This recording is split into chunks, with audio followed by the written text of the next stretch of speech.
എല്ലാ കൂട്ടുകാർക്കും നല്ലൊരു ദിവസം ആശംസിച്ചുകൊണ്ട് നമുക്ക് നേരെ ബാലന്റെ ഗോമതിയുടെ ഇന്നത്തെ നല്ലൊരു വിശേഷം കേട്ടാലോ. അങ്ങനെ ഇന്നത്തെ വിശേഷത്തില് ബാലൻ ഗോമതിയെ കുറിച്ചുള്ള കാര്യങ്ങളൊക്കെ രാമേട്ടനോട് പറയാണ്. രാമേട്ടൻ പറഞ്ഞു, എന്താ ബാല, നീ ഗോമതിയെ പോയി ഇങ്ങോട്ട് തിരിച്ചു വിളിച്ചോണ്ട് ഞാൻ പറയണം. ഇത് കേട്ടുകഴിഞ്ഞപ്പത്തിന് ബാലൻ പറഞ്ഞു, ഞാൻ പോവാനോ. പിന്നല്ലാതെ അപ്പോഴേക്കും അങ്ങോട്ടേക്ക് ആകാശം കൂടെ വന്നു. ഈ സമയം ബാലൻ പറഞ്ഞു, കോമതി പോയിരിക്കുന്നു ആ വാടക വീട്ടിലേക്ക്. നിന്ന് തിരിയുള്ള സ്ഥലമുള്ള വീടാണോ അത്? ശ്വാസം പോലും ശരിക്കും എടുക്കാൻ പറ്റാത്ത ആ വീട്ടിലേക്കാ ഗോമതി പോയി താമസിക്കുന്നത്. അവളിത് എന്ത് ഭാവിച്ചാ എന്നെ തോൽപ്പിക്കാൻ വേണ്ടിട്ടാ അവനോടൊപ്പം പോയി നിൽക്കണേന്ന് പറയാണ്. ഇത് കേട്ടപ്പോ പെട്ടെന്ന് തന്നെ രാമേട്ടൻ പറഞ്ഞു, നീ അങ്ങനെയൊന്നും പറയരുത്. ഒന്നുമല്ലെങ്കിൽ നിന്റെ മകൻ താമസിക്കുന്ന വീടല്ലേ, അങ്ങനെയൊന്നും ആയ വീടിനെ കുറിച്ചോ അല്ലെങ്കിൽ അവരെ കുറിച്ചോ ഒന്നും പറയില്ലെന്ന് പറയണം. ഇത് കേട്ടപ്പോ ആകാശ് പറഞ്ഞു, ശരിയാച്ചാ. രാമേട്ടൻ പറഞ്ഞ ശരിയായിട്ടുള്ള കാര്യല്ലേ, അച്ഛൻ പോയി അമ്മേനെ വിളിച്ചോണ്ട് ഞാൻ പറയണം. ഇത് കേട്ടപ്പം ബാലൻ പറഞ്ഞു, ഞാൻ ആ വാടക വീട്ടിലേക്ക് പോണല്ലേ, ഞാൻ പോയ തന്നെയാന്ന് പറയണം. അപ്പോഴെന്നെ രാമേട്ടാന്നൊരു വിളി വെച്ച കേട്ടെ. നോക്കിക്കഴിഞ്ഞപ്പോ ആര്യനെ കണ്ടതും ഒരു നിമിഷം ബാലനാണെങ്കിൽ എന്ത് ചെയ്യണമെന്ന് അറിയത്തില്ല. പെട്ടെന്ന് ആര്യം വന്നിട്ട് പറഞ്ഞു, അതെ, ഞാനിങ്ങോട്ട് വന്ന ചില കാര്യങ്ങൾ പറയാൻ വേണ്ട. അമ്മയ്ക്ക് അവിടെ കുഴപ്പമൊന്നുമില്ല, അമ്മ നല്ല ഹാപ്പി ആയിട്ട് തന്നെ ഇരിക്കണേ.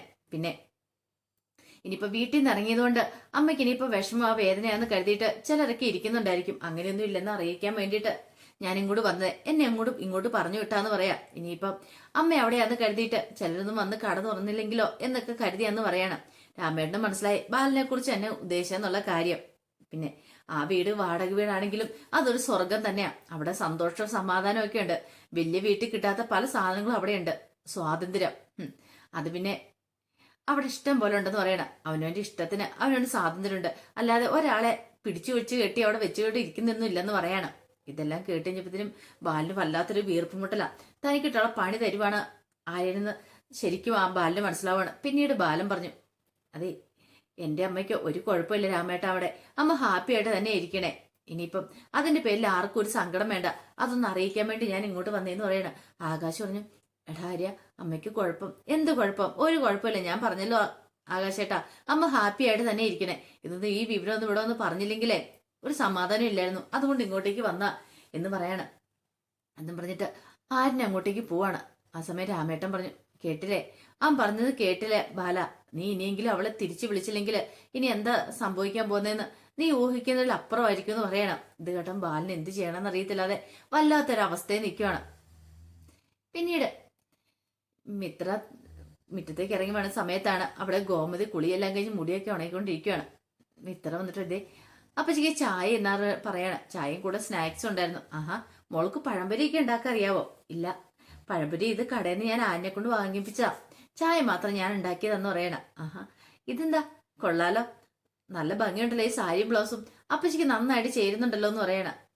അത് ശരിയല്ലേ, ചേരുന്നുണ്ടല്ലേ ഈ കളർ? അതെ. അതെങ്ങനെ, ഇത് ആരിനെ എടുത്തോണ്ട് വന്നല്ലേ, പിന്നെ എങ്ങനെ ചേരായിരിക്കുന്നേ? ബ്ലൗസിന്റെ കാര്യമാണെങ്കിലും ഞാൻ ആരിനോട് ഒരു ഏകദേശം അളവും കാര്യങ്ങളൊക്കെ പറഞ്ഞു വിട്ടിരുന്നേ, പക്ഷെ കൃത്യമായിട്ട് അവനെ തയ്ച്ചോണ്ട് വന്നെന്ന് പറയണം.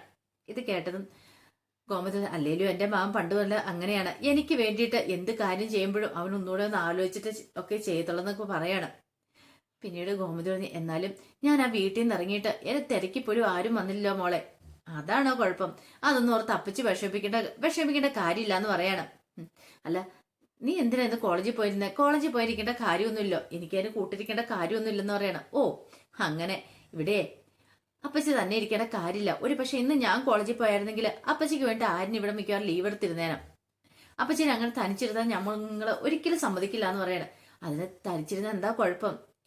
അതിന്റെ ഒന്നും ആവശ്യമില്ലോ. ഇപ്പൊ തൽക്കാലത്തേക്ക് അപ്പച്ചിയെ ചായ കുടിക്കാനൊക്കെ മിത്ര അവനോട് പറയണം. ഇതൊക്കെ കേട്ട് കഴിഞ്ഞപ്പോഴത്തേനും ഗോമതിക്ക് സങ്കടമൊക്കെ വന്നു. ദേവമംഗലത്തെ കുറിച്ചുള്ള ചിന്തകളൊക്കെ ഉണ്ട്. പക്ഷെ ഇവിടെ വന്നതിന് ശേഷമാണെങ്കിലും മിത്രയാണെങ്കിലും ആരിനാണെങ്കിലും തന്നെ എത്ര നന്നായിട്ടാ കെയർ ചെയ്യുന്നേ, അതൊക്കെ ഓർത്ത് കഴിഞ്ഞപ്പോ തന്നെ അറിയാതെ തന്നെ ഗോമതിയിൽ കണ്ണു നിറഞ്ഞു വരുവാണ്. പെട്ടെന്ന് മിത്ര ചെന്താപ്പച്ചി ഒന്നുമില്ലാന്ന് പറയണം. പിന്നീട് അച്യുതോർമ്മ എല്ലാം കൂടെ വീട്ടിലേക്ക് വന്ന സമയത്ത് രാജശ്രീ അങ്ങോട്ട് ചെല്ലുവാണ്. രാജശ്രീയെ കണ്ടതും അച്യുതൻ ചോദിച്ചു, എന്താ രാജശ്രീ, നിനക്ക് എന്തോ പറയാനുണ്ടല്ലോ എന്ന് പറയണം. ഇത് കേട്ട് കഴിഞ്ഞപ്പോ രാജശ്രീ പറഞ്ഞു, പറയാനുണ്ട്, ഒരു വലിയ വിശേഷം തന്നെ ഉണ്ടെന്ന് പറയണം. കാര്യം എന്താ? പിന്നീട് ഗോമതിയുടെ കാര്യങ്ങളെ കുറിച്ചൊക്കെ പറയണം. ഓഹോ, അപ്പൊ അങ്ങനെയാണ് കാര്യങ്ങളല്ലേന്ന് ചോദിക്കുക. അതെ, ഈ സമയം നമുക്ക് ചില കാര്യങ്ങളൊക്കെ നടപ്പാക്കേണ്ടതുണ്ട് അച്യുതേട്ടാ. ബുദ്ധി ഒന്ന് പ്രവർത്തിക്കുകയാണെങ്കിൽ നമ്മൾ ഉദ്ദേശിച്ച പോലെ തന്നെ കാര്യങ്ങൾ മുന്നോട്ട് പോകുന്നു പറയാം. പിന്നീട് രാജശ്രീ കുറച്ച് കാര്യങ്ങളൊക്കെ പറയുന്നുണ്ട്. എല്ലാം കേട്ട് കഴിഞ്ഞപ്പത്തിനും അച്യുതനും അനോകിനും സമ്മതമായി. കാരണം ഇപ്രാവശ്യം താങ്കൾ ഒരിക്കലും തോൽക്കാനായിട്ട് പോകുന്നില്ല, ജയിക്കണം, ഇവിടെ ജയിച്ചേ മതിയാവുള്ളൂ. അങ്ങനെ ചില തീരുമാനങ്ങളൊക്കെ എടുക്കുകയാണ്. അതിനുശേഷം അനന്തനും നന്ദിതയൊക്കെ ഇരിക്കുന്ന സമയത്ത് അങ്ങോട്ടേക്ക് അച്യുതനും അലോകമൊക്കെ ചെല്ലുവാണ്. അങ്ങനെ ചെന്നിട്ട് ഒരു കാര്യം പറയാനുണ്ടെന്നും പറയാണ്. ഇത് കേട്ട് കഴിഞ്ഞപ്പോഴത്തേനും അനന്തൻ പറഞ്ഞു, എന്ത് കാര്യം പറയാനുള്ളത്, കാര്യം എന്താന്ന് പറയടാന്ന് പറയണം. കാര്യം പറയാം ആദ്യം. പക്ഷെ കാര്യം കേട്ട് കഴിഞ്ഞപ്പോ അനന്തേട്ടൻ കിടന്ന് തുള്ളിയിട്ട് കാര്യമില്ലെന്ന് പറയണം. ഞാനെന്തിനാ തുള്ളുന്നേ, ദേഷ്യപ്പെടുന്നേ, അതിന്റെ കാര്യം എന്താ, നീ ആദ്യം കാര്യം എന്താന്ന് പറ അച്യുതാന്ന് പറയണം. അല്ല അത് പിന്നെ കാര്യം എന്താന്ന് പറഞ്ഞാല് ഇതിനു മുമ്പ് ഇവിടെ ഗംഭീരമായിട്ട് ആ കല്യാണം നടത്താനായിട്ട് എല്ലാരും കൂടെ തീരുമാനിച്ച മിത്രയുടെ അലോകിന്റെ. പക്ഷെ ആ കല്യാണം മുടങ്ങിപ്പോയി. അതിന്റെ പേരിൽ ഇവിടെ വലിയ നാണക്കേടും കാര്യങ്ങളൊക്കെ ഉണ്ടായി. അതൊന്നും ആരും മറന്നിട്ടില്ല അല്ലേന്ന് ചോദിക്കുക. അത് കേട്ടപ്പോ അനന്തം പറഞ്ഞു, അത് നടന്നു കഴിഞ്ഞു പോയ കാര്യമല്ലേ, ഇനിയിപ്പോ അതിനെക്കുറിച്ച് പറയേണ്ട കാര്യമുണ്ടോ നിൽക്കും. അതിനെക്കുറിച്ച് പറയേണ്ട കാര്യമില്ല, പക്ഷെ കഴിഞ്ഞു പോയ കാര്യമൊക്കെ തന്നെ ആയിരിക്കും. ഇനി ഏതെങ്കിലും ഒരു സമയത്ത് ഈ പറയുന്ന മിത്രയും ആനോട് ഈ വീട്ടിലേക്ക് കയറി വന്നാല് നിങ്ങൾ അവരെ ഈ വീട്ടിൽ താമസിപ്പിക്കാനായിട്ട് അല്ലെ കയറ്റിക്കിടത്താൻ തയ്യാറാവൂന്ന് ചോദിക്കുക, അവരെ അംഗീകരിക്കാൻ തയ്യാറാവൂന്ന് ചോദിക്കുക. ഇത് കേട്ട് കഴിഞ്ഞപ്പോഴത്തേനും പെട്ടെന്ന് തന്നെ ആനന്ദം പറഞ്ഞു, നീ എന്താടാ അങ്ങനെ പറഞ്ഞു, അവരിങ്ങോട്ട് വന്ന് ഞാൻ അംഗീകരിക്കും തോന്നുന്നുണ്ടോ, ഒരു കാണാശലും ഇല്ല. എന്റെ മുഖത്ത് കരിവാരി തേച്ചിട്ട് പോയവരവര്, ഒരിക്കലും അവർക്ക് ഞാൻ മാപ്പ് കൊടുക്കാൻ പോകുന്നില്ലെന്ന് പറയാം. ഇത് കേട്ടത് മലോക് പറഞ്ഞു, വെല്ലിച്ചിന് ഇപ്പോഴും ഇങ്ങനെയൊക്കെ പറയും, അവര് വന്നു കഴിയുമ്പോഴത്തേനും നേരെ പ്ലേറ്റ് മാറ്റുമെന്ന് പറയാണ്. ഇത് കേട്ടത് ആനന്ദം പറഞ്ഞു, എനിക്ക് വാക്ക് പറഞ്ഞാൽ വാക്കൊന്നുള്ളൂ, അതൊന്നും ഒരിക്കലും നടക്കാൻ പോകുന്ന കാര്യമല്ലെന്ന് പറയണം. അച്യുതൻ പറഞ്ഞു, അല്ലെങ്കിൽ തന്നെ കല്യാണം മുടങ്ങിയില്ലെങ്കിലും അവള് വേറെ ഒരു കല്യാണം കഴിച്ച് സുഖമായിട്ട് ജീവിക്കുക. ഇപ്പൊ എന്റെ അലോകല നാണം കിട്ടി നിൽക്കുന്നേ. അപ്പോഴേക്കും മുത്തശ്ശിയും കൂടെ അങ്ങോട്ട് വന്നു. എന്താ ഇവിടെ ഒരു വലിയ ചർച്ചയും ഗൂഢാലോചന എന്ന് ചോദിക്കണം. നന്ദ ഈ സമയത്ത് കാര്യങ്ങളൊക്കെ പറയാണ്. ഇത് കേട്ട മുത്തശ്ശി പറഞ്ഞു, ഇപ്പൊ എന്താ അവിടെ കുഴപ്പമിരിക്കുന്നേ, മിത്രയുടെ കല്യാണം കഴിഞ്ഞു, അവള് സുഖമായിട്ട് ജീവിക്കുന്നു. പിന്നെ അലോക് ഇവനിവിടെ തന്നെ നിൽക്കുവല്ലേ, ഇവന് വേണ്ടൊരു കല്യാണം ഇനി ആലോചിക്കാന്നല്ലേ ഉള്ളെന്ന് ചോദിക്കുക. അച്യുതൻ പറഞ്ഞു, എത്രയാന്ന് പറഞ്ഞാലും കല്യാണത്തിന്റെ സമയത്ത് ഒരു പെൺകുട്ടിയുടെ മാതാപിതാക്കളെ അന്വേഷിച്ച് വരുമ്പോ ഇങ്ങനെ കല്യാണം മുടക്കിയതാന്ന് എല്ലാ കാര്യങ്ങളും അറിയും. മുടങ്ങിയതൊക്കെയാന്ന് അറിഞ്ഞു കഴിയുമ്പോഴത്തേനും പിന്നെ അവർക്കൊരു താല്പര്യം ഉണ്ടാകത്തില്ല ഈ കല്യാണത്തിന്.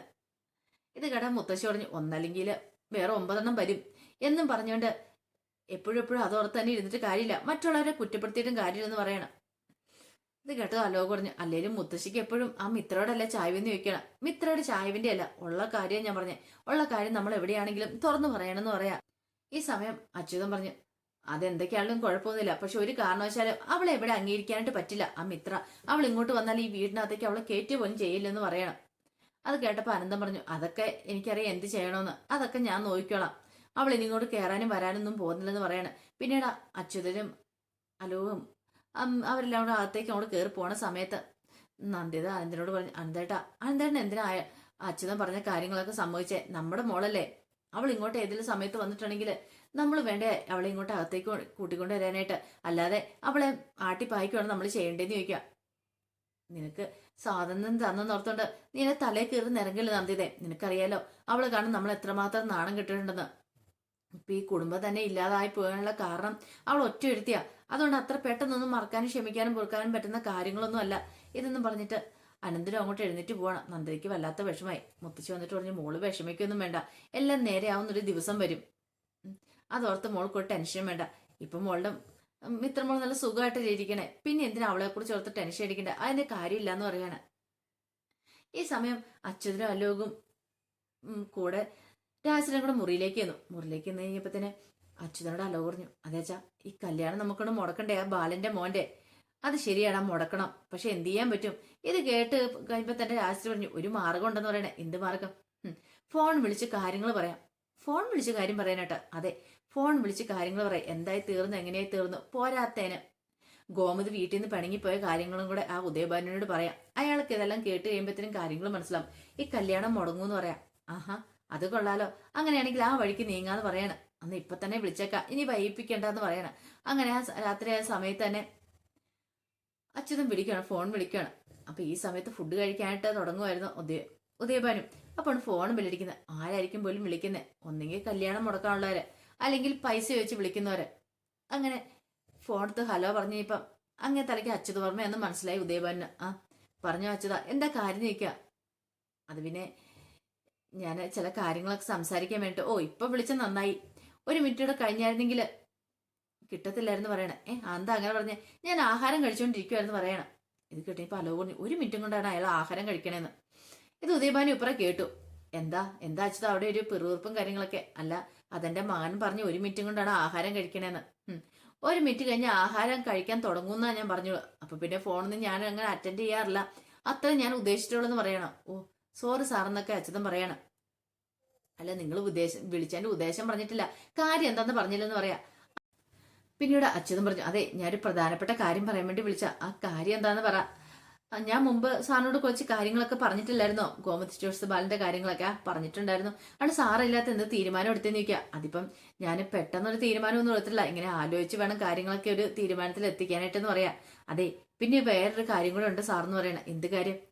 ആ ബാലന്റെ ഭാര്യ ഇല്ലേ ഗോമതി, ഗോമതി വീട്ടിൽ നിന്ന് പിണങ്ങിപ്പോയെന്ന് പറയാ. ഓഹോ പിണങ്ങിപ്പോയോ? അത് നിങ്ങളുടെ പെങ്ങളല്ലേന്ന് ചോദിക്കുകയാണ്. ഇത് കേട്ട് കഴിഞ്ഞപ്പോ അച്യുതൻ പറഞ്ഞു, അതെ പെങ്ങളാ സാറെന്ന് പറയാണ്. അപ്പൊ ഏകദേശം കാര്യങ്ങളൊക്കെ മനസ്സിലായി ഉദയഭാനുവിന്. കല്യാണം എങ്ങനെ മുടക്കാൻ വേണ്ടിയിട്ടാണ് ഇറങ്ങി തിരിച്ചിരിക്കുന്നുള്ള കാര്യം. എങ്ങനെയും താൻ ഈ കല്യാണം ഒന്ന് നടത്തിക്കൊണ്ട് വരാൻ ശ്രമിക്കുമ്പോഴത്തേനും ഇങ്ങനെ ഈ കല്യാണം മുടക്കാനാണല്ലോ ശ്രമിക്കുന്നത്, ഇതങ്ങനെ വെറുതെ വിട്ടുകൂടാന്നൊക്കെ ഉദയഭാനു മനസ്സിൽ ചിന്തിക്കുകയാണ്. അപ്പൊ അതിന്റെ വിശേഷങ്ങളൊക്കെയാണ് നമ്മൾ കണ്ടത്. ഇതിന്റെ ബാക്കി വിശേഷങ്ങളുമായിട്ട് വൈകുന്നേരത്തെ പ്രമോയി വരാട്ടോ. ഒരിക്കൽ കൂടി എല്ലാവർക്കും നല്ലൊരു ദിവസം ആശംസിച്ചു നിർത്തുന്നു.